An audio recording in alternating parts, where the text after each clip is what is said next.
মায়ের দোয়া ক্রিকেট টিমের বেস্ট ওপেনার, সবচেয়ে ভালো ওপেনার সুমাইয়া সরকার। এই সুমাইয়া সরকার নাম জানো কি আর, না সুমাইয়া সরকার না, কি জানো, ভুললেও গেছি, নাম ভুললে গেছি, মনে থাকে না। তা একটু মনে করলই, কি জানো সরকার, ও সৌম্য সরকার মনে পড়ছে। হ্যাঁ বলছে টনটন কুমার দাস। এই আবারও খালি ভুল কই কে, এর নাম টনটন কুমার দাস। এরকম করলে মন থাকে এখন, ভাল লাগে, মন থাকে না, ভুলে যাই। কি জানো, ও মনে পড়ছে, আবারও মনে ভুলে গেছি। কি জানো, ও জিতেন কুমার দাস।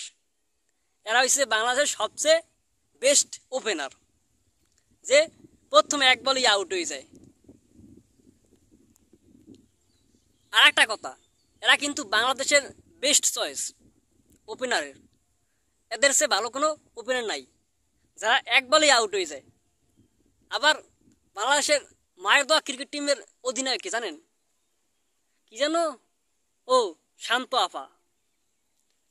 আসলে আফা না ভাই, জনগণ বুড়াইতে বুড়াইতে আমার মনে আই পড়ে আফা।